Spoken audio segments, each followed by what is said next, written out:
Welcome everyone. Welcome to Cryptoways updates. We're here to analyze BTC USD for some of us that are investing. We are like if you check the market, this option. This is 1 month from the beginning of 2009 for the previous market. It has been going up. You can see that the market has been giving up for direction. Soon we will see that the news of Michael Saylor, what Michael Saylor said concerning the market, what is really going to happen in future. The market is going to $7 million dollar. Understand? So we are going to check the markets. But firstly, before we watch his video concerning of what he said, we are going to check the market. You can see that I marked the previous market, like the breakout block of the market. So the market has begun an upward direction, and we know that it's uptrend. Even though market is trying to come down, we purely know that market is uptrend. So but finally market reach you can see that this one happened in 2024. All this place, it happened in 2024. It starts coming down in 2025. You can see that market can take a time of coming down. It can take 1 year, 2. It depends how the market moves. Understand? So please do like, share, subscribe, follow for more updates concerning Bitcoin, BTC. So you can see that the place I'm marking is a change of character of previous markets. This happened in 2023, 2024. So we are marking the. So you can see that it was the uptrend before. Now it has break the trend. So market is coming down deeply. If you notice, the market come from 108,000 to 67 to 100,000, 80,000, 70,000, 60. Now market is 58,000. You can see that the movement of the downtrend is very, very down. So we are going to check. We check for 1 month. So we are going to check for day one now. So what really happened in day one is market will first give you direction before it go. We know that it's uptrend, but at least there are some months, sometimes it will take a years for market to go upward direction. So you can see that market was ranging the movement. You can see that what market usually does is that after ranging to its own satisfaction, you can see now that she's giving upward direction. It's giving upward direction. So that's why I mark the other block. Technologists believe that Bitcoin reaches full potential through technology, and I'm a technologist. And the fundamentalists believe that Bitcoin reaches full potential by clinging to the values of sovereignty, individual property rights, freedom. And I consider myself a fundamentalist as well.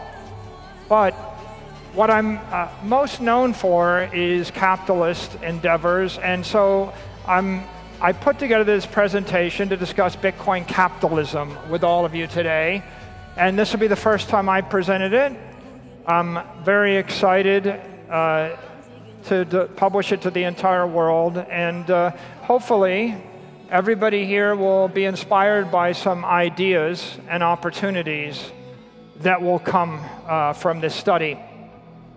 So without further ado, Bitcoin is digital capital, and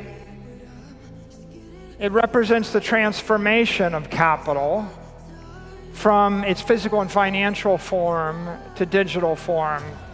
And of course we know this. It's revolutionary advance. Instead of having capital that lasts 10 years or capital that lasts 100 years, it's capital that can last 1,000 years. You might say gold is capital that would last 1,000 years, but because gold is naturally inflationary, gold has a half-life of 35 or 36 years at 2% inflation rate, whereas Bitcoin, because it's deflationary, has a half-life of infinity And so Bitcoin represents the longest duration capital in the history of the human race. And it's certainly much better than every other kind of capital. If we consider owning a building, Bitcoin doesn't have all the liabilities of physical capital in the world.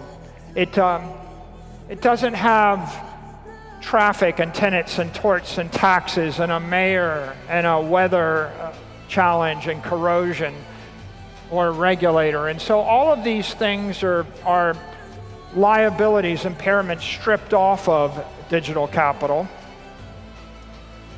And then it's been enhanced in many ways. It's that digital building that's invisible, indestructible, immortal, teleportable, programmable, divisible, immutable, fungible, configurable. So it's all of the good things that we can imagine with technology, with most of the bad things that come from politics and physics that we'd like to avoid. And it's global. It represents capital everywhere in the world to everybody. It's the same quality to someone in South Africa or Hong Kong or the Ukraine as it is to someone in New York or San Francisco or Miami Beach. You can't say that about a building. You can't even say that about a bearer instrument or a security or credit instrument. Your property rights would be safer in a piece of art or a bar of gold in the United States than they would be in a war-torn regime. Bitcoin, though, is extraordinary in that regard.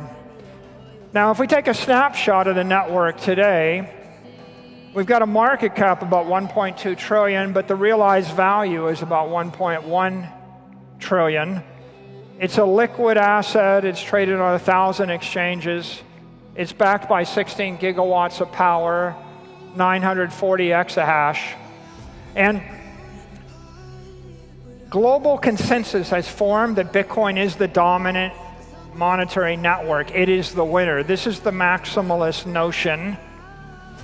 And you can see it here. One of the major trends of Bitcoin over the past 5 years is that Bitcoin fell to about 40% crypto dominance in 2021 at the height of the FTX leveraging and the crypto leveraging. And following the failure of FTX and the crypto crash and the crypto winter, Bitcoin has just gradually ground up its dominance, and now it's back to about 68%. It's headed towards 70. There is no close competitor. There's no second best. There's not going to be a flippening.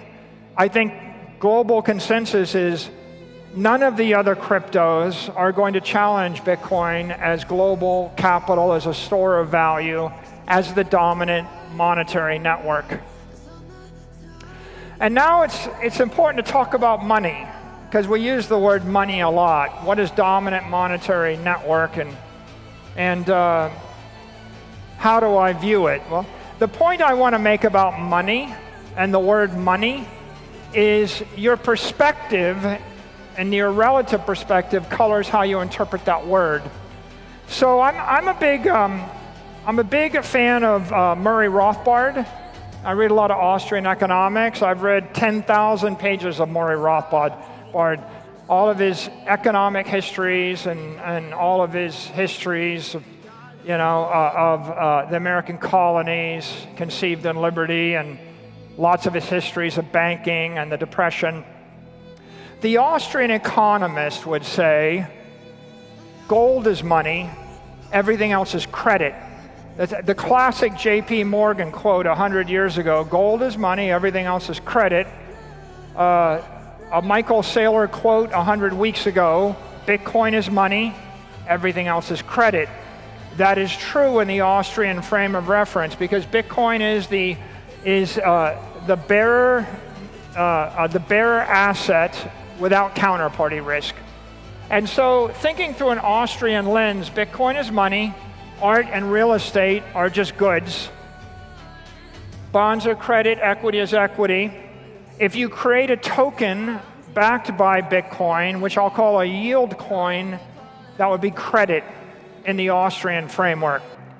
Now, it turns out that 99% of the world has a very conventional view, either a fiat view or a Keynesian view of the world.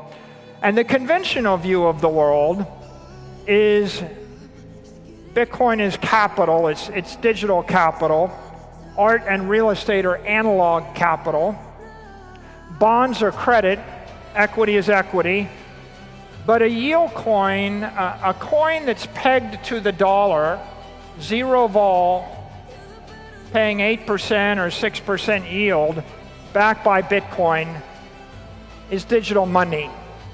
And it's an important distinction. When I use the word digital,